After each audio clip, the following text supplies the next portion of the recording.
Now, Hamas has confirmed that it has submitted its response to an Israeli proposal for a 60-day Gaza ceasefire to the negotiators. In a statement, the Palestinian militant group said that it has just submitted its response and that of the Palestinian factions to the ceasefire proposal to the mediators. Then, on the other hand, White House Press Secretary Caroline Leavitt said that U.S. West Asia envoy Steve Witkoff is traveling to Europe for meetings with key regional leaders aimed at advancing a ceasefire agreement in Gaza and securing the release of hostages held by Hamas.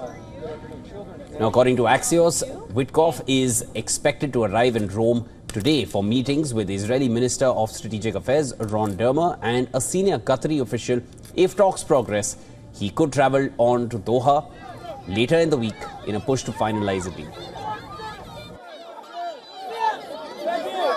Special Envoy Witkoff is headed to Europe, where he will meet with key leaders from the Middle East to discuss the ongoing ceasefire proposal to end this conflict in Gaza and to release the hostages.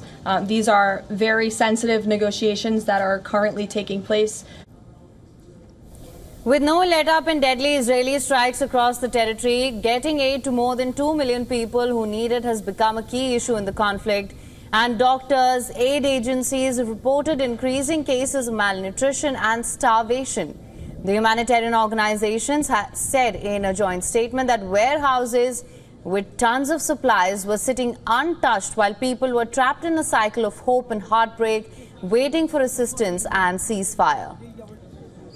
The 111 signatories, including Doctors Without Borders, Save the Children and Oxfam, they've called for an immediate negotiated ceasefire, the opening of all land crossings and the free flow of aid through UN-led mechanisms. Meanwhile, Israel has hit back at growing international criticism that is behind chronic food shortage in Gaza, instead accusing Hamas of deliberately creating a humanitarian crisis in the Palestinian territory. In Gaza today, there is no famine caused by Israel. There is, however, a man-made shortage engineered by Hamas. Now, too often, the full story is not being told. This suffering exists because Hamas has created it. The suffering exists because Hamas has made it so. Furthermore, Israeli President Isaac Herzog was visiting troops in Gaza, maintained that Israel was acting according to international law, quote unquote, while Hamas was trying to sabotage aid distribution in a bid to obstruct the Israeli military campaign that began more than 21 months ago. We are acting here according to international law. We are providing humanitarian aid according to international law. The ones trying to sabotage this aid are Hamas and its people. It's Hamas spin at our expense to prevent our forces from dismantling infrastructure that could harm us and our citizens.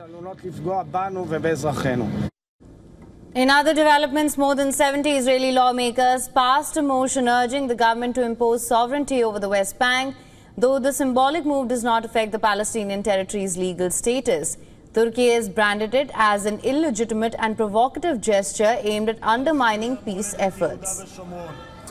Meanwhile, members of Israel's ultra-Orthodox Jewish community staged protests against a contentious conscription law, underscoring political divisions within the Israeli government. Protesters voiced opposition to the arrest of 3 community members accused of deserting mandatory military service. Police intervened to disperse demonstrators, resulting in scuffles.